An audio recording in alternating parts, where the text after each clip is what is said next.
प्रतीक भाई, छोटी सी बात है, मैं इल्तिजा करना चाहूंगा नवीन कोहली जी को।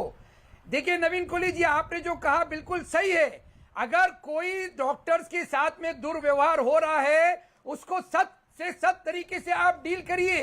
प्रतीक भाई, यहाँ हो क्या रहा है, जब इन चीजों को उजागर करके बताया जा रहा है मीडिया चैनल्स के ऊपर, तो ये तबलीग के मानने वाले लोग तमाम जगह फैले हुए हैं, ये आप जानते हैं। ये अपने आप को इनसिक्योर महसूस कर रहे हैं और ये और उन चीजों को लोगों से बड़ा चढ़ाकर बोल रहे हैं कि खबरदार, अगर लक्षण हो तो भी इनके हाथों में नहीं पड़ना। तो ये गलत मैसेज जा रहा है और ये गलत मैसेज हमको रोकना पड़ेगा, चाहे इसके लिए हमको कुछ भी करना पड़े। आप मुझे बता दीजिए बराए मेहरबानी, कोरोना से कोरोना मैं नलिन भाई को रोकना चाहता हूं, 1 मिनट। नलिन भाई को मैं 1 मिनट रोकना चाहता हूं। बिल्कुल मैं आपके पास आ रहा हूं नलिन भाई, आपके पास बिल्कुल सवाल मैं आज अतीकुर रहमान साहब के सामने पूछना चाहता हूं, नेशनल मीडिया से पूछना चाहता हूं की तरफ यानिब से कि प्लीज मुझे बताइए कि किस तरह से इल्तजा की जाए और किस तरह से बोला जाए कि साहब आप रहम करिए, रहम करिए, रहम करिए। आप मुझे बता दीजिए। जी देखिए प्रतीक भाई, ये तो बिल्कुल जाहिर है कि मेरी आवाज उन तक पहुंच नहीं रही है, कोई उनको तो जाके बताने वाला नहीं है। अगर आप मुझे कुछ उनके व्हाट्सएप के नंबर दे दें, अगर उनके पास फोन है, कैसी तो बात मैं करते उनसे हैं, दरखास्त कर सकता हूं, कैसी बात करते हैं अतीकुर रहमान साहब। पूरी दुनिया से 150 अतीकुर रहमान साहब पूरी 150 मुल्कों से, मेरी बात 150 मुल्कों से आप लोगों को इकट्ठा करते हैं। 150 मुल्कों में तबलीगी जमात है। हिंदुस्तान की बात करिए, तबलीगी जमात की बात मत करिए। तबलीगी जमात की वजह से पूरे हिंदुस्तान, पूरे दुनिया को परेशानी है और खास तौर से मुस्लिम कम्युनिटी को।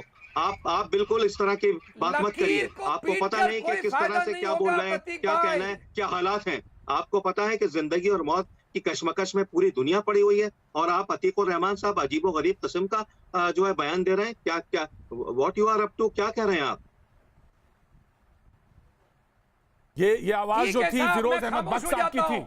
आप डॉक्टर्स फ्रेटर्निटी जो कहेगी हम मानने को तैयार है, हम कुछ नहीं कहेंगे प्रतीक भाई। हमारा आश्वासन है पूरे मुल्क को, पूरी दुनिया को, मेडिकल फ्रेटर्निटी जो हमसे चाहेगी सिर्फ वो कहेंगे हम। इससे ज्यादा आप तो मेडिकल फ्रेटर्निटी को मार रहे हैं, आप मेडिकल फ्रेटर्निटी को मार रहे हैं, आप उनके ऊपर थूक रहे हैं, आप उनके सामने कपड़े हटा के कपड़े उतार के चल रहे हैं, आप सोशल डिस्टेंसिंग नहीं ऑब्जर्व कर रहे हैं। अब इसकी वजह से पता है क्या हो रहा है, सारे हमारे हिंदू भाई पूरी मुस्लिम कौम के खिलाफ हो गए। आप देखिए राजस्थान में क्या हुआ, एक डॉक्टर ने एक प्रेग्नेंट वुमन को मना कर दिया जोधपुर में, और कहा कि हम मुस्लिम वुमन का ट्रीटमेंट नहीं करेंगे। हालांकि डॉक्टर को ऐसा नहीं करना चाहिए था, उसको जयपुर भेज दिया और जब वो गलत था वो नहीं होना चाहिए था। और ये सब आप जैसे लोगों की वजह से हो रहा है, कट्टर लोगों की वजह से ऐसा हो रहा है। खुदा के वास्ते इस वक्त आप कट्टर जबान छोड़ दीजिए, मोदी का हाथ थामिए, सरकार की मदद कीजिए। मैं आपसे हाथ जोड़ के मैं कहता हूं अतीकुर रहमान साहब, आप लोग अगवा नेता हैं हमारी कम्युनिटी के, इनको समझाइए, इनको बताइए कि डॉक्टरों के साथ कैसे ट्रीटमेंट करना चाहिए। ठीक है, कहाँ समझा रहे हैं आप तो आके इफ्स एंड बट्स कर रहे हैं। अरे अतीक साहब, आप तो अभी भी हिमायत कर रहे हैं मरकज वालों की। वो पता है वो मरकज जो है, वो निजामुद्दीन का मरकज जो है, वो कोरोना आइलैंड की सूरत में देखा जा रहा है पूरी दुनिया में। देखिए अतीकुर रहमान साहब, अगर आपको भक्ति पे कोई एतराज है तो वो हटाइए। समझने को आप भक्ति वाली बात को, फिरोज भाई आप भक्ति वाली बात को अतीकुर रहमान किनारे रखिए, लेकिन मुल्क और आप और हम जो इस मुल्क को बनाते हैं वो तो इंपॉर्टेंट है ना। अपने को बचाने के लिए तो आप कोई ना कोई बात कह सकते हैं ना, ये तो बहुत समझदारी की बात है ना।